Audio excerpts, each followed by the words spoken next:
Yeah. Close the window. Is that what I do? Yeah. There you go.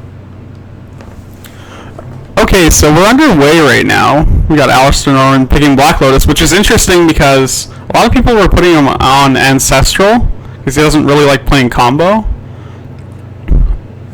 I figure he did quite a lot of research to be able to pick Black Lotus comfortably. I mean, Black Lotus is basically a combo card in this format, right? Pretty much means you're on combo. Unless you're crazy.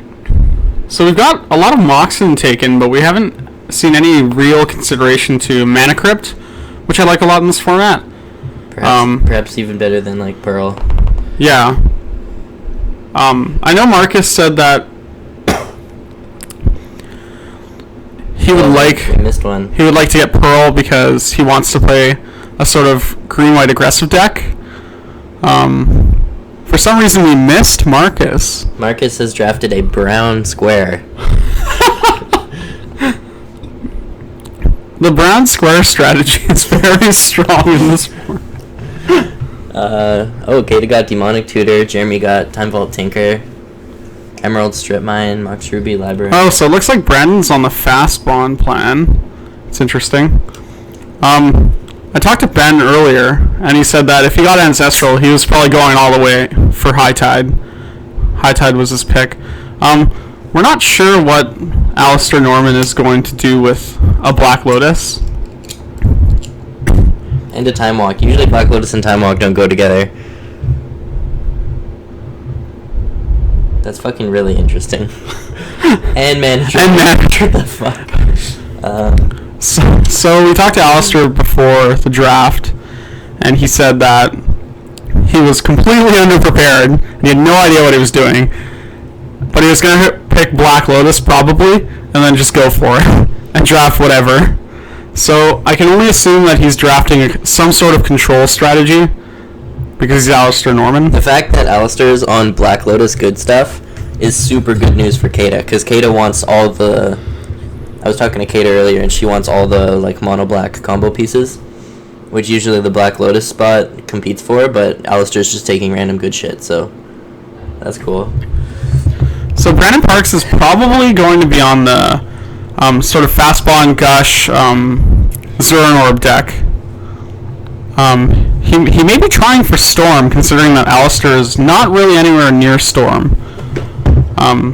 Not saying that he couldn't audible into it, because he does have the most powerful card in the deck, which is Lotus.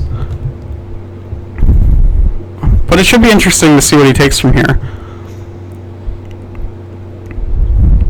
Really interested to see what these brown squares are. Maybe the brown squares are representative of the O2 Chinese food deck. Maybe. Blake's got the channel. And Blake Hodson, as per usual, is trying to cheat out insanely large creatures.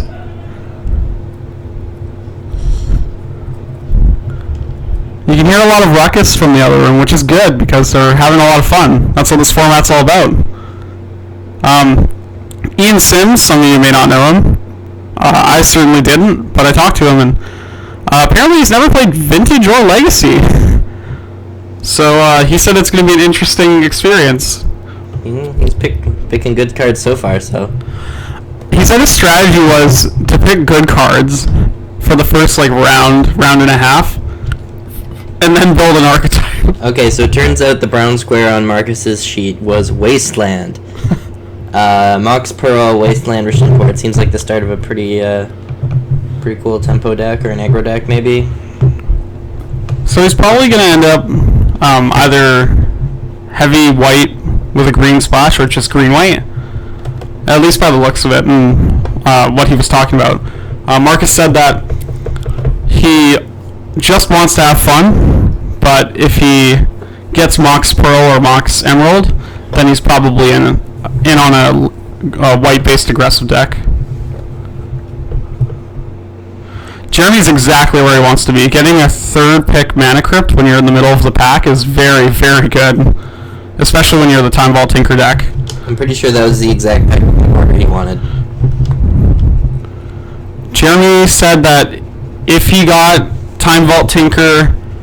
He thinks he has a very good chance to win because the combo is just very powerful in and of itself, and you also incidentally get a lot of other combos like Painter Grindstone. Unless Kata gets him first. Kata does have a lot of good like combo cards already though. She might audible into Reanimator with Demonic Tutor, Vampiric Tutor. Yeah, me and Kata were working on this mono black deck. You like first you get like Entomb, Grizzlebrand, Reanimate, and then once you get that, then you try and get a bunch of other 2-card combos. That way the first thing you do is get Grizzlebrand, draw 7, and then easily execute one of the other 2-card combos. So I like every pick here, except for Mana Drain on Alistair Norman's side. Time Lock's not bad. It doesn't traditionally go with Lotus, but I can see you making it work. Whereas I'm not a big fan of Mana Drain and Lotus. It feels like when you're playing Mana Drain and Lotus, you're trying to play a fair Lotus deck, which I don't think you really want to be doing in this format. I agree. I've put some Shivan Dragons into play with Lotus, and sometimes they just get STP'd and you're down 2 cards, you know? It's kind of the nature of the beast. Alright, we got Stoneforge Mystic from Marcus. Stoneforge Mystic, very good pick here. I like it a lot.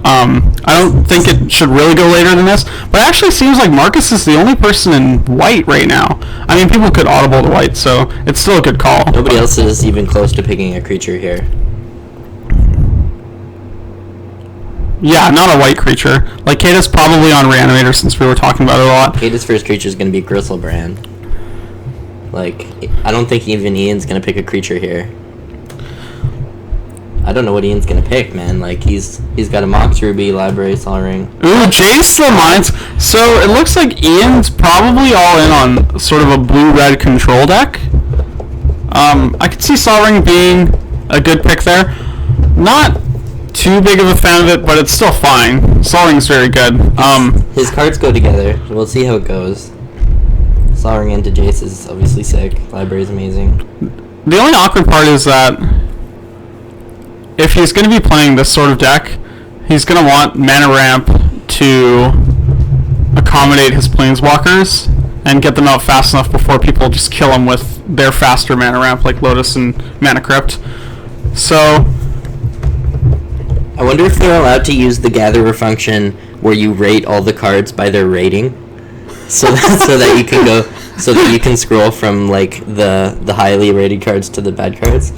Because that'd be, if you didn't know any vintage cards, kind of maybe perhaps what Ian's like, then that'd be a good way to find them. So Blake makes a really interesting pick with Entomb here.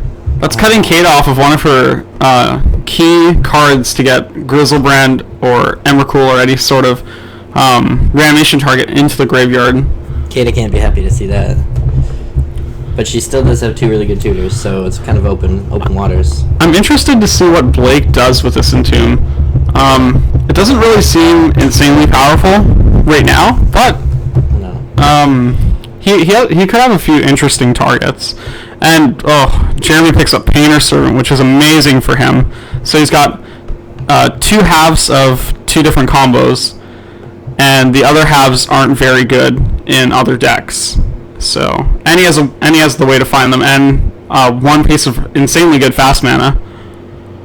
Thoughtseize is a very good pick by Kata. I mean, she probably would have liked an Entomb a little more here. Although, even if Entomb was still open when it got to her, she might have still picked Thoughtseize to keep herself open for the mono black aggro deck or the Reanimator deck. She could go into. It's pretty wide open with those generic awesome tutors.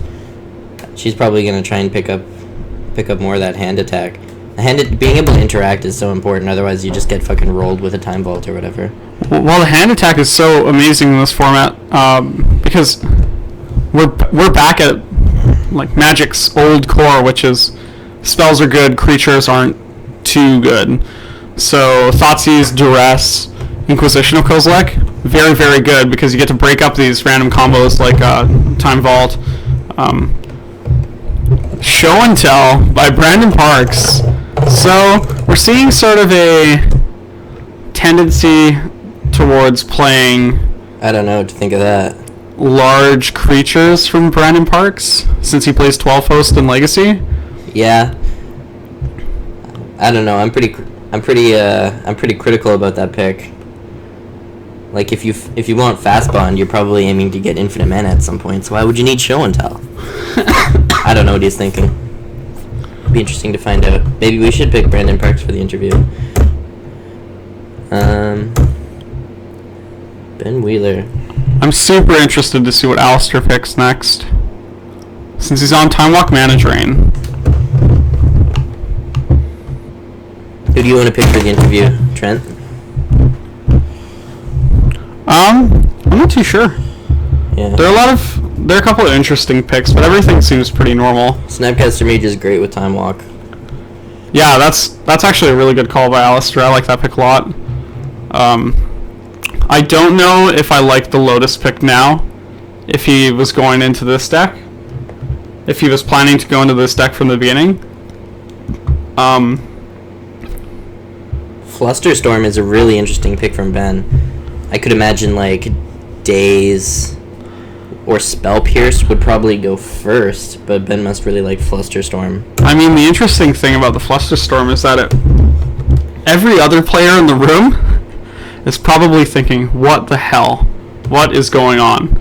Ben just picked Flusterstorm. And, we've talked to Ben, and he said that if he got recall, he was all in on High Tide. So it makes sense. The pick makes sense, but it's very interesting because every other player is wondering what's going on.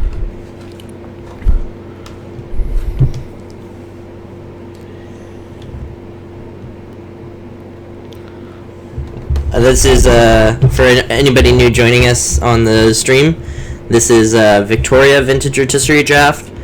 This is our first one. We've been watching the Shotgun Lotus Vintage Rotisserie Drafts out of Seattle. We were like, hey, we could fucking do that.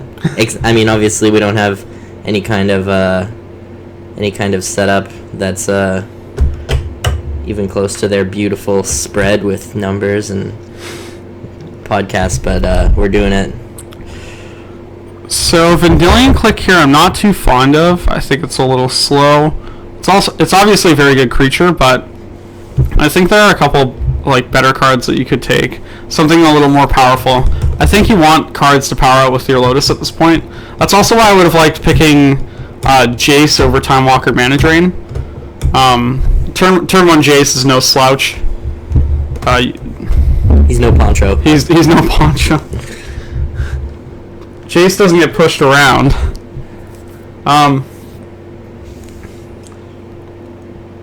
Ben getting misstep.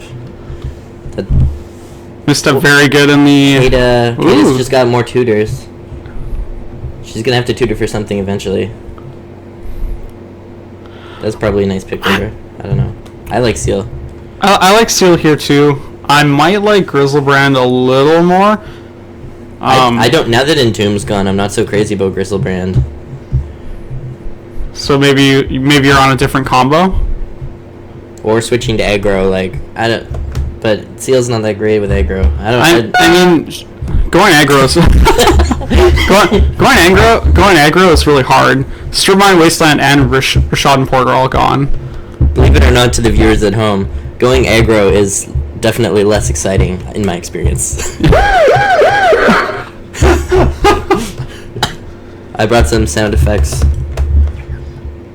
Actually, we just have this guy in the corner doing this. Thanks, John Millsap. So, we actually forgot to introduce ourselves. I'm Trenton McIntyre. And I'm Brett Frankson. And we're the commentators. We're local legacy degenerates. We're local legacies. We love it. It's a format. Also, both of us have to go to work later, so that's why we're stuck commentating. All right, so Blake's got survival. A really interesting pick here is actually Brandon Parks' Grim Monolith. Where is this guy going? Yeah, actually, it doesn't seem like he has a plan, to be honest. He should have fucking took Mana Crypt over Fastbond if he wants Monolith. I don't know. So Blake's